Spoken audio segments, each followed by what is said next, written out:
Hello everyone, this is Swati. Welcome to Shreeji classes. तो हम लोगों ने इलेक्ट्रोकेमिस्ट्री में जो क्लास 12 का इलेक्ट्रोकेमिस्ट्री है वो स्टार्ट किया था, और उसके साथ साथ ही हम लोग सारी चीज़ें देख रहे हैं। जो लोग क्लास बोर्ड के पर्पज से देखना चाहते हैं, या फिर जो लोग जेई के पर्पज से देखना चाहते हैं, या फिर टीजीटी पीजीटी एग्जाम्स के लिए जो देखना चाहते हैं, उनके लिए ये क्लास स्टार्ट करी है। इलेक्ट्रोकेमिस्ट्री पूरा मतलब 0 से लेकर हायर लेवल तक है, ठीक है। तो हम लोगों ने क्या किया था, लास्ट टर्न पे ट्रांसपोर्ट नंबर समझा था।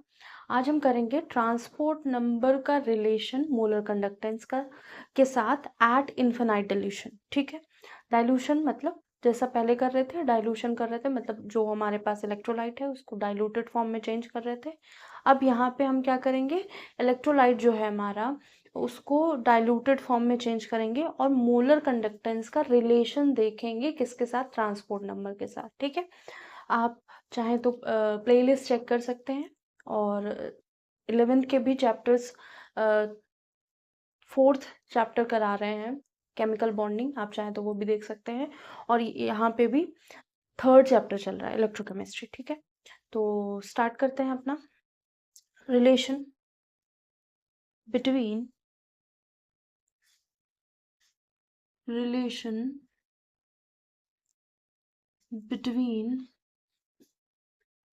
Molar conductance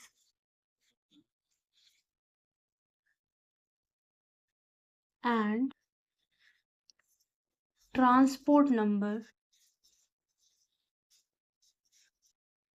at infinite dilution, ठीक है।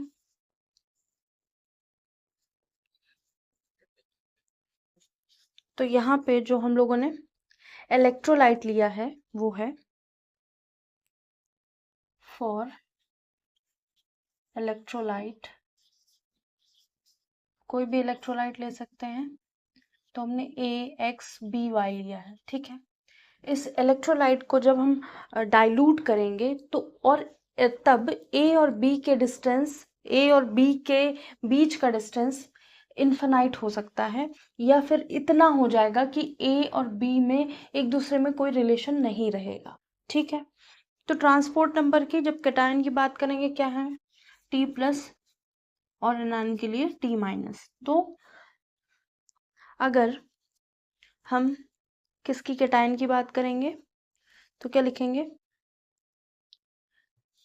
Coefficient into molar conductance upon, molar conductance कहाँ होगा, इनफिनाइट डाइल्यूशन होगा किसका, कैटायन का, अपॉन में लिख देंगे मोलर कंडक्टेंस जो X M plus Y molar conductance at infinite dilution. तो ये हो जाएगा कैटायन के लिए। और एनायन के लिए क्या होगा, कोफिशिएंट, अगर ये हमारा पॉजिटिव है ये नेगेटिव है तब, ठीक है। अगर ये नेगेटिव है ये पॉजिटिव है तो चेंज हो जाएगा, ठीक है। तो y molar conductance at infinite dilution upon x,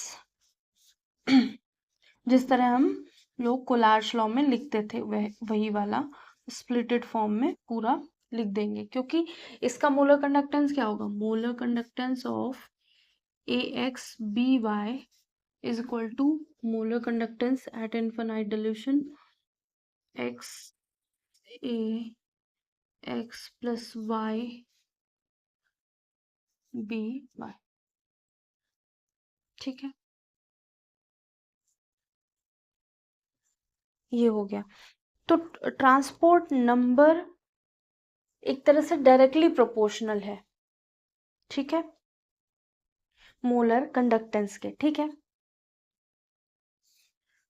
transport number is directly proportional to molar conductance at infinite dilution।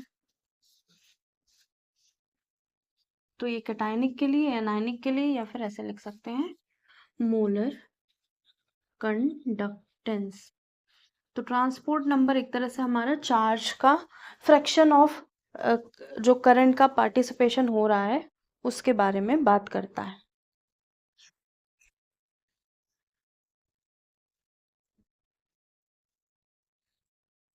जो फ्रैक्शन ऑफ करंट आयंस के द्वारा ले जाया जाएगा, टोटल करंट का जो फ्रैक्शन होगा जो आयंस की वजह से प्रोड्यूस हुआ है, वो ट्रांसपोर्ट नंबर रिप्रेजेंट करता है। ठीक है, तो ट्रांसपोर्ट नंबर यहाँ पे मोलर कंडक्टेंस के डायरेक्टली प्रोपोर्शनल हो जाएगा। तो बस यहाँ यही लिखना था।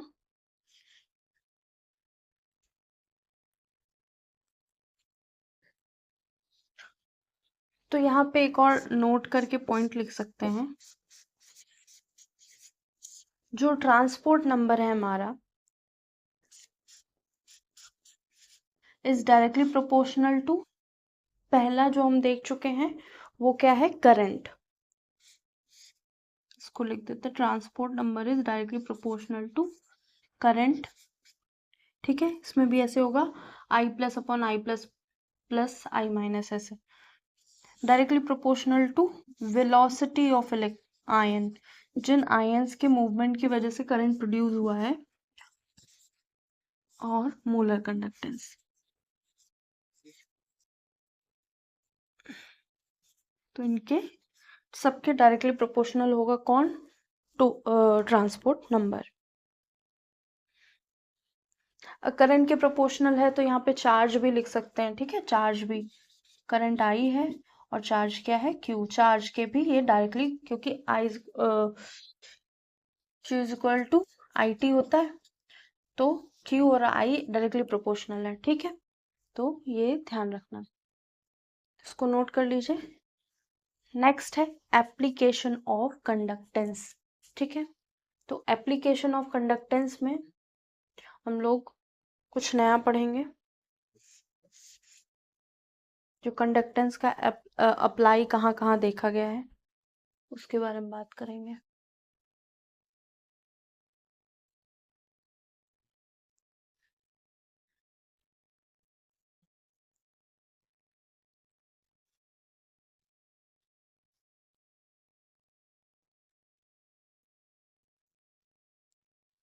हो गया, इसको रब करते हैं। अब हम बात करेंगे application of conductance. Application of,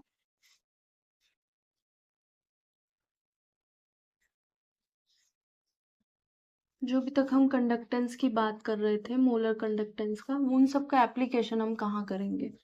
ठीक है, या अप्लाई कहाँ होंगे, फर्स्ट कहाँ अप्लाई होंगे, कंडक्टोमेट्रिक टाइट्रेशन, टाइट्रेशन के जितने केस होंगे वहां। तो फर्स्ट है कंडक्टोमेट्रिक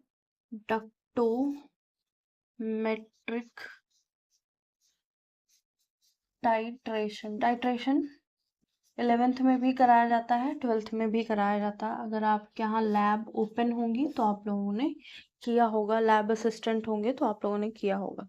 ठीक है, तो calculation of ionic product of water, second क्या है एप्लीकेशन, अगर हम कैलकुलेशन करें किसका, ionic product of water, calculation of ionic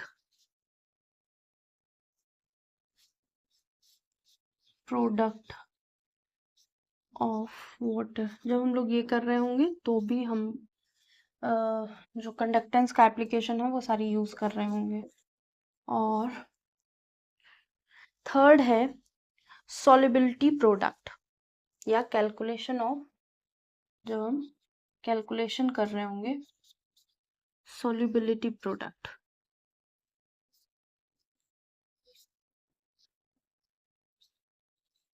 तो ये हो गया हमारा एप्लीकेशन। ठीक है, आज कंडक्टोमेट्रिक करेंगे। कंडक्टोमेट्रिक टाइट्रेशन में क्या होगा, हम एसिड और बेस का मिक्सचर ले रहे होंगे, वॉल्यूम का टाइट्रेशन कर रहे होंगे, तो जो ग्राफ हमको देखने को मिलेगा कंडक्टेंस और वॉल्यूम के बीच में। ठीक है, कंडक्टेंस क्या है, यही जो हम लोगों ने जी पढ़ा था वही है। ठीक है, कंडक्टेंस और क्या कह रहे थे हम, कंडक्टेंस और वॉल्यूम ऑफ टाइटरेंट के बीच में ग्राफ देखेंगे हम लोग, ठीक है।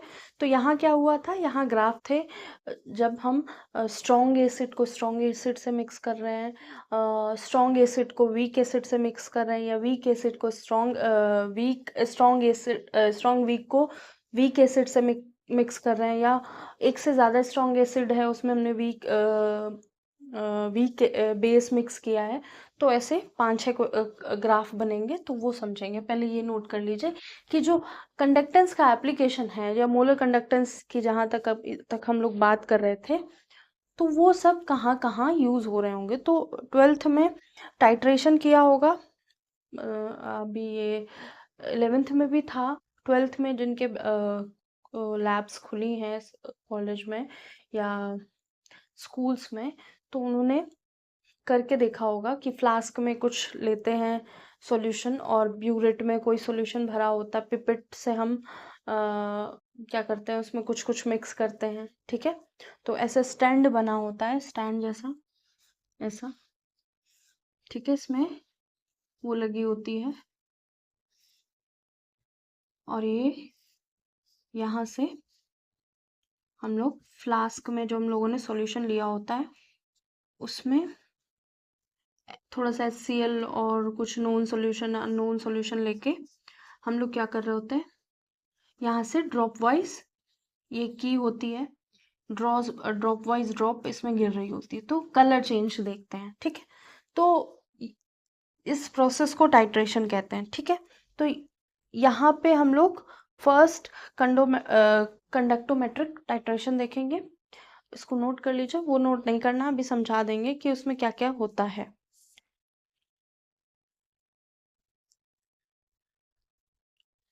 तो होप सो नोट कर लिया होगा, इसको रब करके कंडक्टोमेट्रिक टाइट्रेशन के ग्राफ्स करते हैं। तो हम लोगों को स्ट्रॉन्ग एसिड और स्ट्रॉन्ग बेस के बीच में ग्राफ बनाना है, एक ग्राफ बनाना है कंडक्टेंस G और वॉल्यूम ऑफ टाइट्रेंट के बीच में, ठीक है। वॉल्यूम ऑफ टाइट्रेंट, G क्या है, हमारा कंडक्टेंस, ठीक है, जिसको G से रिप्रेजेंट करते हैं। अब पहली चीज, जो ये स्ट्रॉन्ग एसिड है इसको फ्लास्क में लेंगे, इन फ्लास्क, और ये क्या है, अननोन है, मतलब इसके बारे में हमको इसकी स्ट्रेंथ या क्या कहते हैं, स्ट्रेंथ बेसिकली निकालते हैं, तो इसकी, तो ये क्या है, ये अननोन कंसंट्रेशन है, या अननोन कंसंट्रेशन, ठीक है, जो फ्लास्क में है, ठीक है। और क्या है, ये सब्सटेंस है जिसका केमिकल जो कॉन्स्टिट्यूएंट जिसको हम आइडेंटिफाई करना है, तो इसको टू बी मेजर्ड और आइडेंटिफाइड, तो इसको हम लोग मेजर करते हैं या आइडेंटिफाई करते हैं। तो ये कहाँ होगा, फ्लास्क में, ठीक है। पूरा फिगर अभी बताएंगे। फिर ये क्या है, स्ट्रॉन्ग बेस है। स्ट्रॉन्ग बेस क्या है, स्ट्रॉन्ग बेस ये होगा, इसको कहते हैं इसको क्या कहते हैं, ये जो स्ट्रॉन्ग एसिड है ना जो फ्लास्क में होगा, इसको बोलेंगे एनालाइट, ठीक है, एनालाइट, जिसके बारे जो हम फाइंड आउट करेंगे, ठीक है। और ये क्या है, ये होगा टाइटरेंट, ठीक है, टाइटरेंट, ये कहाँ होगा, ब्यूरेट में होगा, ठीक है, इसका नोन होगा, ठीक है। तो ये सॉल्यूशन है नोन, इसका कंसंट्रेशन नोन होगा, इसका कंसंट्रेशन अननोन होगा, तो यहाँ लिख लेते हैं नोन कंसंट्रेशन, मतलब एक कंसंट्रेशन से, एक जो नोन कंसंट्रेशन है उससे अननोन कंसंट्रेशन के बारे में पता करेंगे, ठीक है। इसमें एक फॉर्मूला ये भी यूज होता है, M1V1 is equal to M2V2, ठीक है। तो क्या करना है, मोलर मास तो पता ही होगा कि हमें पता है ये सब्सटेंस कौन सा है, कंसंट्रेशन पता करना है, तो वॉल्यूम पता ही होगा, तो M पता करना है, मोलर क्या मोलैरिटी इनटू वॉल्यूम पता करना है नंबर ऑफ मोल्स के रिस्पेक्ट में, या फिर बहुत सारी चीज़ें होती हैं वहाँ पे। तो अभी हम केवल ग्राफ समझते हैं। तो क्या है कि ये फ्लास्क में होगा, ये टाइट्रेंट होगा। फ्लास्क कैसा होता है, ऐसा होता है ट्रायंगुलर, और यहाँ पे ये इसका माउथ होता है और इसके अंदर सॉल्यूशन भरते हैं हम लोग, ठीक है।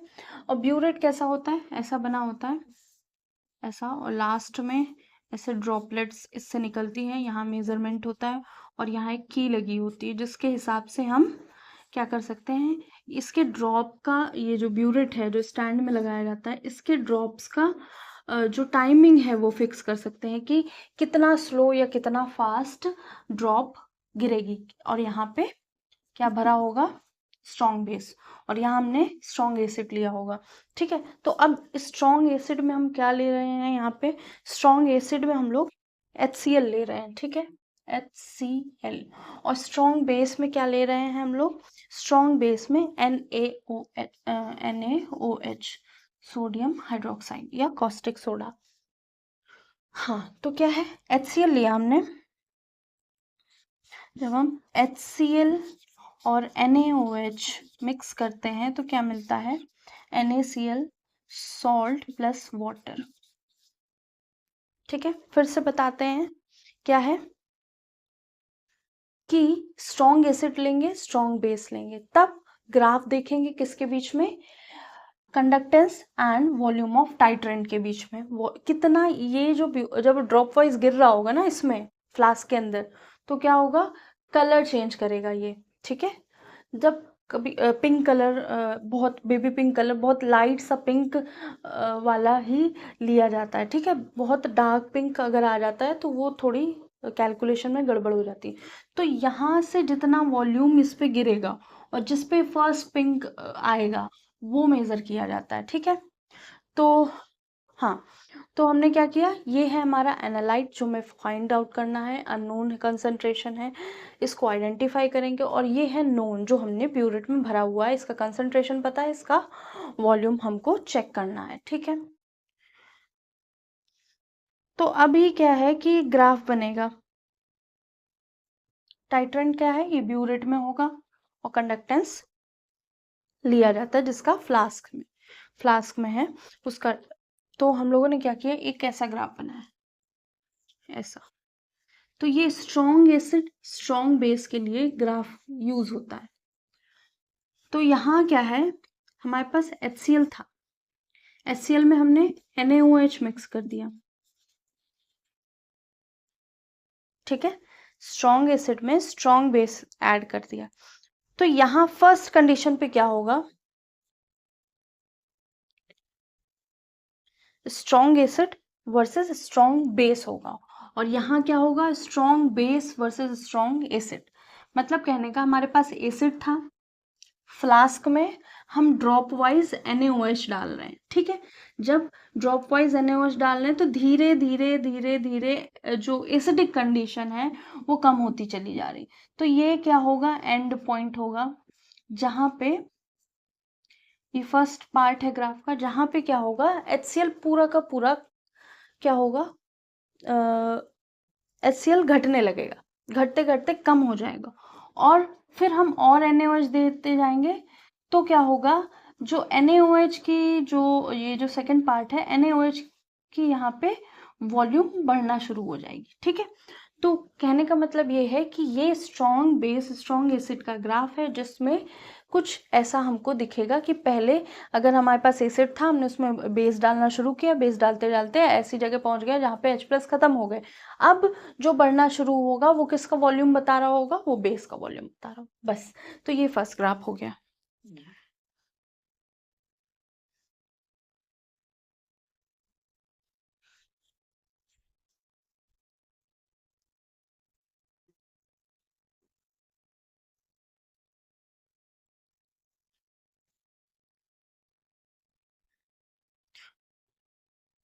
तो पहले तो ये कम हो गया, लेकिन NaOH मतलब जो यहाँ पे एसिडिक कंडीशन कम हो गई, लेकिन सॉल्यूशन में क्या था, H+ कंसंट्रेशन बढ़ रहा था साथ में, तो वो भी देखा जाएगा, ठीक है।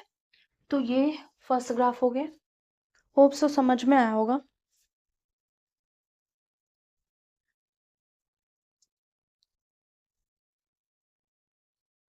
यहाँ पे सॉल्वेंट वाटर है ना, इसलिए H+ की कंडीशन देखी जाएगी, ठीक है। तो इतना नोट कर लीजिए, फिर ये जो फर्स्ट और सेकंड ग्राफ के पॉइंट है ना, वो भी लिखवा देते हैं।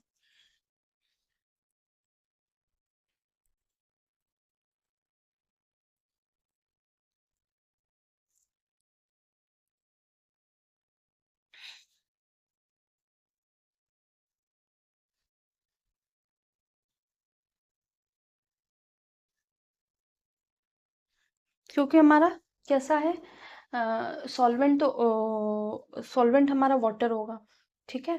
तो पहले वाले केस में H+ घट रहे होंगे, दूसरे वाले केस में बेसिक कंडीशन बढ़ रही होगी, तो OH- का कंसंट्रेशन बढ़ रहा होगा, ठीक है, क्योंकि हम यहाँ से ड्रॉप वाइज NaOH गिराते चले जा रहे हैं। हो गया होगा इसको। अब हम 2 पॉइंट जो इसके लिखने हैं, फर्स्ट ग्राफ और सेकंड ग्राफ का, वो बात करते हैं, वो लिख लेते हैं।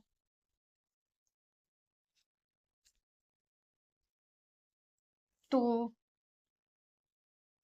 केस नहीं, इसको लिखते हैं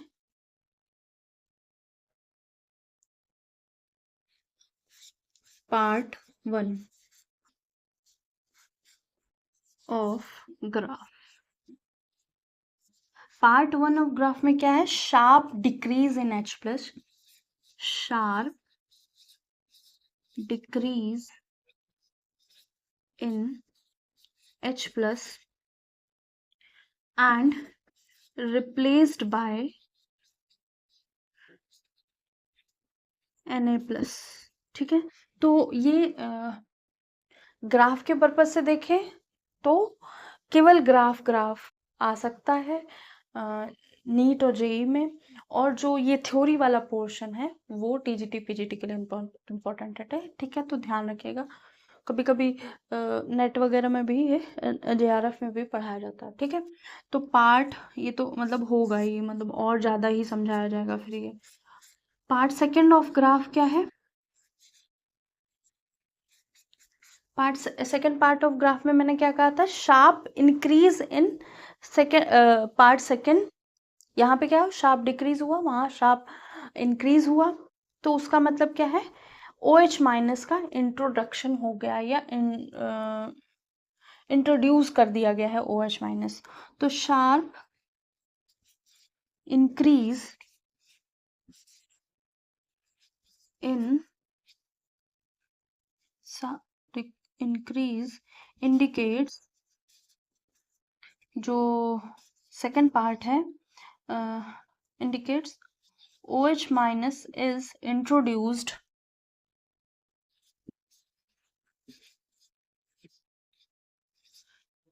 OH- इंट्रोड्यूस किया जा चुका है ड्यू टू फ्रॉम NaOH, ठीक है। फ्रॉम NaOH बढ़ता जाएगा तो OH- का भी कंसंट्रेशन बढ़ता जाएगा, ठीक है। तो ये हो गया हमारा फर्स्ट ग्राफ। सेकेंड ग्राफ में हम वीक एसिड और स्ट्रॉन्ग बेस लेंगे, ठीक है। तो अब ग्राफ समझा देते हैं, बाकी चीजें आप समझ सकते हैं, आप इसको नोट कर लीजिए।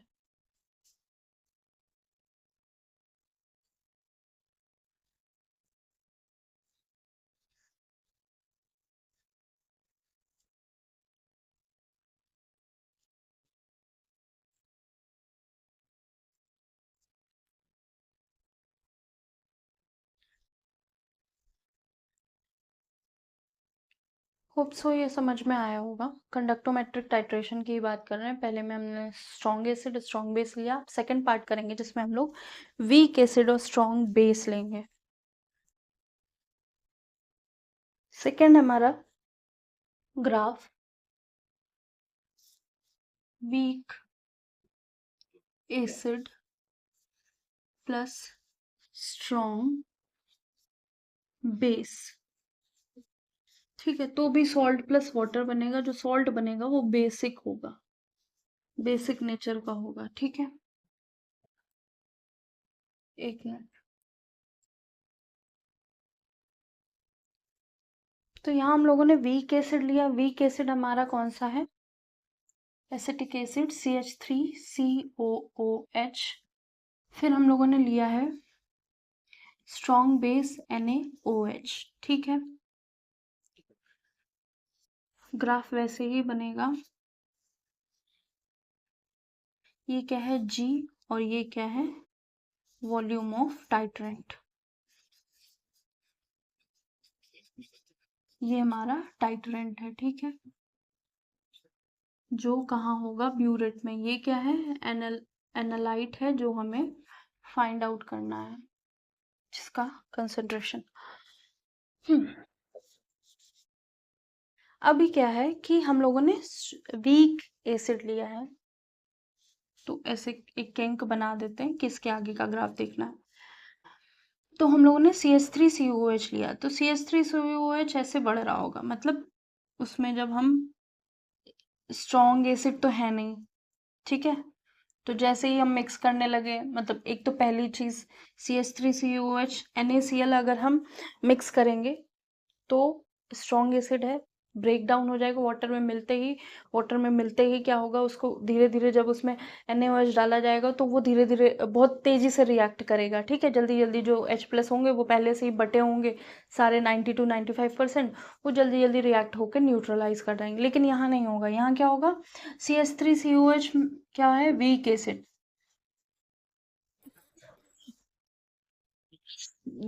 है। तो यहाँ क्या होगा, जो जब हम NaOH मिक्स करेंगे ना, तो पहले तो ये ब्रेक नहीं हुआ होगा पूरा पूरा, थोड़ा थोड़ा ब्रेक हुआ होगा।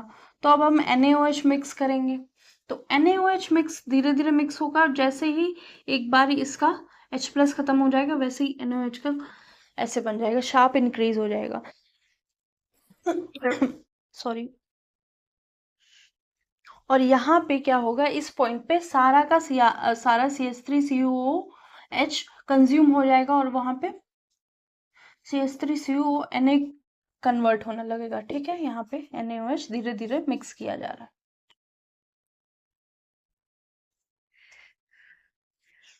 तो जब यहाँ कंज्यूम हो गया, तो अब यहाँ NaOH बता, H+ बचा, Na+ बता, OH- बचा। ठीक है, और ये तो मतलब सॉल्यूशन के अंदर रहेगा, लेकिन एक मतलब एकदम से इंक्रीज हो जाएगा Na+ और OH- आयन का। ठीक है, तो ये स्ट्रॉन्ग बेस और वीक एसिड में देखने को मिलेगा। जो शार्प इंक्रीज हुआ है OH- के एकदम से इंक्रीज होने की वजह से हुआ है। ठीक है, यहीं पे थर्ड करा दें।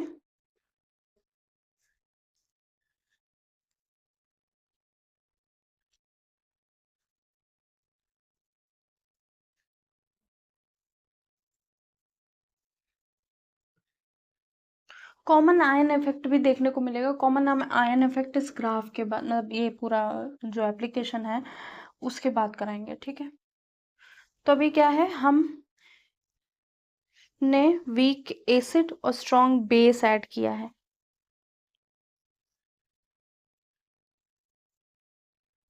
थर्ड हम वीक बेस स्ट्रॉन्ग एसिड करेंगे, यही कर लेते हैं, ये तो इसका है। Third weak base plus strong acid, तो जो सॉल्ट बनेगा वो एसिडिक बनेगा, साथ में वाटर बन रहा होगा। ठीक है, तो अब यहाँ क्या होगा, ये हमारा क्या है, टाइटरेंट है, टाइटरेंट। और ये है एनालाइट, जो हमें फाइंड आउट करना है, जो अननोन सॉल्यूशन है।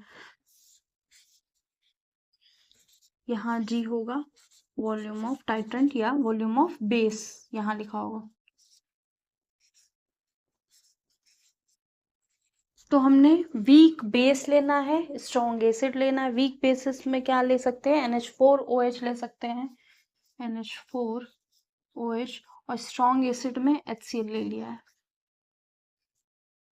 ठीक है, तो स्ट्रॉन्ग एसिड का तो हम लोग देख चुके हैं, शार्प डिक्रीज होगा, और शार्प डिक्रीज होने के बाद एक पैरेलल लाइन मिलेगी। तो मतलब जब हम HCl फ्लास्क में लिए होंगे तो फ्लास्क में ड्रॉप वाइज NH4OH, तो जब तक ये इसका H प्लस सारा HCl पूरा कंज्यूम नहीं हो जाता, यहाँ पे पूरा पूरा सॉल्ट और वाटर में नहीं बन जाता, तब तक ये तो शार्प डिक्रीज होगा।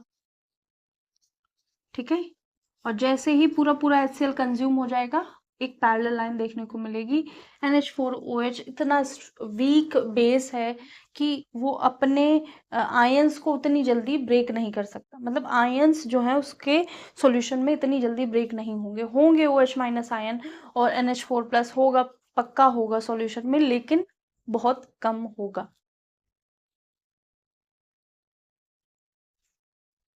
जो H प्लस आयन है वो NH4 आयन से रिप्लेस कर दिया जा रहा है यहाँ पे। ठीक है, इसको यहाँ NH4OH लिख सकते हैं। ठीक है, तो जो H प्लस आयन है वो NH4OH से रिप्लेस किया जा रहा है।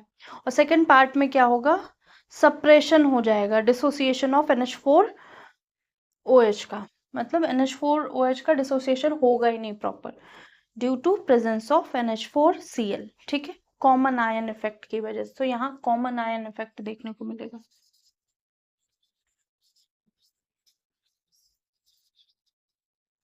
इस जगह पे due to NH4Cl formation, NH4Cl बन जाएगा, इसकी वजह से यहाँ पे कॉमन आयन इफेक्ट देखने को मिलेगा।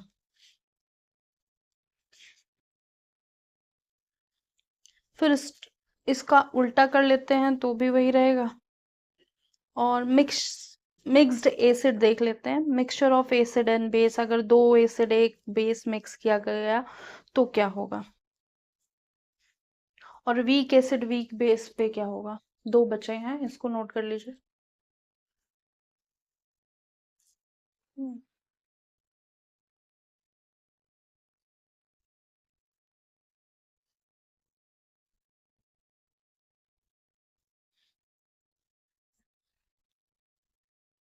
जो बहुत तेजी से रिएक्शन होंगी वहां पे शार्प डिक्रीज या इंक्रीज देखने को मिलेगा, इंक्रीज या डिक्रीज देखने को मिलेगा।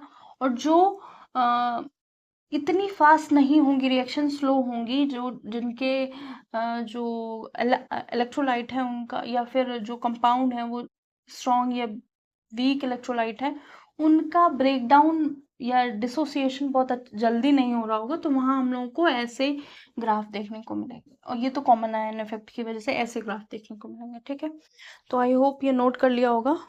फोर्थ करते हैं हम वीक एसिड वीक बेस का, फिर मिक्सचर ऑफ एसिड्स। तो फोर्थ है,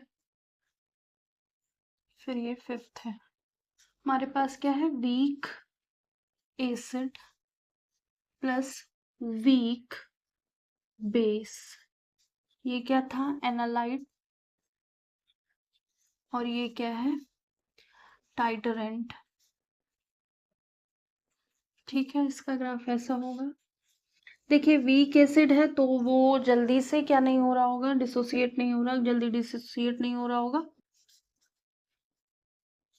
तो स्लो रिएक्शन होगा, ग्राफ भी उतना शार्प नहीं बना होगा। ठीक है, तो जब हम वीक एसिड वीक बेस की बात करते हैं तो जो सॉल्यूशन बनता है, सॉल्ट बनता है, वाटर बनता है, और साथ में हमको ये देखने को मिलता है ऐसे।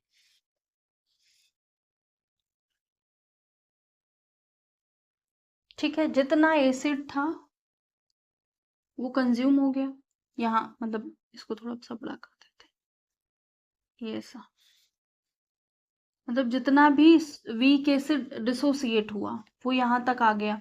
ठीक है, और उसके बाद वीक बेस की कंसंट्रेशन बढ़ती जा रही बढ़ती जा रही, जब वीक बेस की कंसंट्रेशन बढ़ती जा रही तो जो OH माइनस होगा वो एक तरह से बढ़ जाएगा, और बाद में कॉमन आयन इफेक्ट देखने को मिलेगा वहां पे।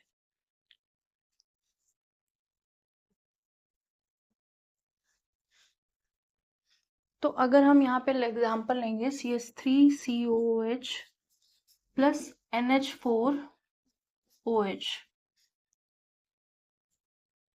ठीक है, तो जो एंड पॉइंट होगा यहाँ पे, ये वाला एंड पॉइंट, यहाँ पे क्या होगा, CH3COO बनता हुआ दिखाई पड़ेगा। ठीक है, और बाकी सब कंज्यूम हो जाएगा। उसके बाद कुछ बचेगा नहीं ज्यादा जो हमको बताना पड़े। फिर अब हम बात करेंगे मिक्स्ड एसिड। मिक्सचर ऑफ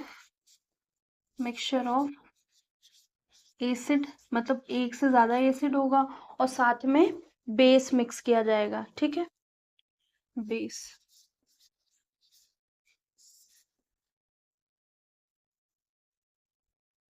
कैसा, स्ट्रॉन्ग बेस ले लेते हैं। ठीक है, स्ट्रॉन्ग बेस। और मिक्सचर ऑफ एसिड में क्या होगा, एक स्ट्रॉन्ग एसिड होगा।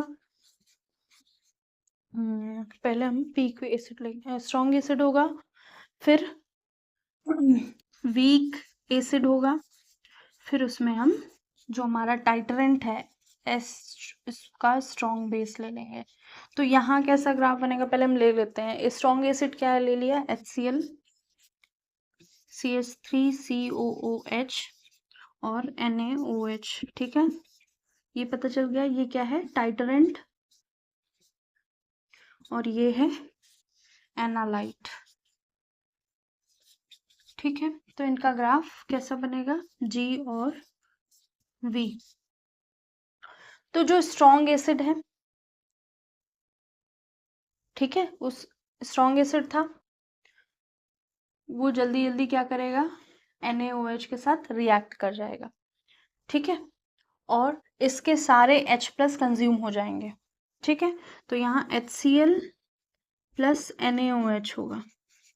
फिर जो CH3COOH है, उस, क्योंकि ब्यूरेट में NaOH है और ऐड कर रहे हैं, उसको और ऐड कर रहे हैं, तो जो अब CH3COOH है ये डिसोसिएट हुआ है, जितना भी वो कंज्यूम होगा, तो यहाँ पे CH3COOH और NaOH।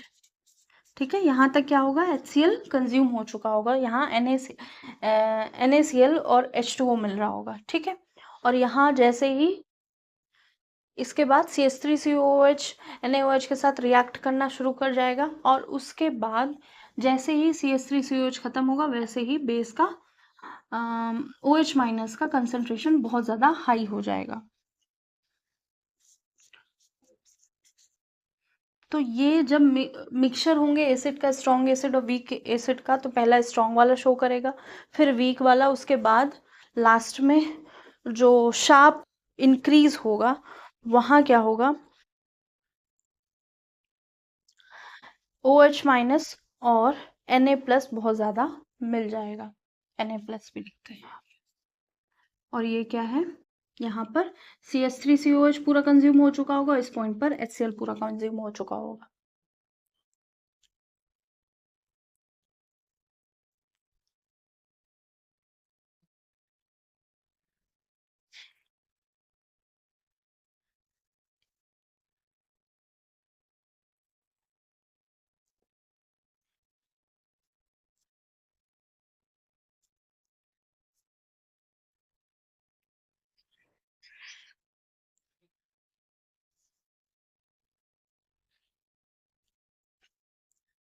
तो होप सो आज की क्लास बहुत अच्छी लगी होगी। ग्राफ था, ग्राफ थोड़ा सा क्या कहते हैं उसको, इंटरेस्टिंग भी होता है, और थोड़ा सा जो बच्चे नहीं समझते हैं ग्राफ के बारे में, तो उनके लिए थोड़ा सा टफ होगा, थोड़ा सा ट्रिकी होगा, लेकिन एक बार आप समझेंगे तो ये आ सकता है, बहुत इजीली आएगा। आप दोबारा से चैप्टर या ये क्लास दोबारा से देख सकते हैं और चीज़ें समझ में आ जाएंगी। तो ये ग्राफ कभी कभी कन्वर्ट होके आ सकते हैं। कन्वर्ट होके मतलब जैसे यहाँ पे G वर्सेस V दिया है ग्राफ, उसकी जगह V वर्सेस G दे देंगे, तो V वर्सेस G दे देंगे तो यही पूरी चीज़ उल्टी हो जाएगी, और आप कमेंट कीजिएगा तो वो भी बता देंगे। ठीक है, तो बाकी जो सॉल्युबिलिटी प्रोडक्ट है वाटर का, वो आयनिक प्रोडक्ट वाटर का, वो नेक्स्ट टर्न पे करेंगे। आज के लिए इतना ही। लाइक एंड सब्सक्राइब कीजिएगा और कमेंट कीजिएगा और बताइएगा कैसी क्लासेस लग रही हैं। ठीक है, थैंक यू।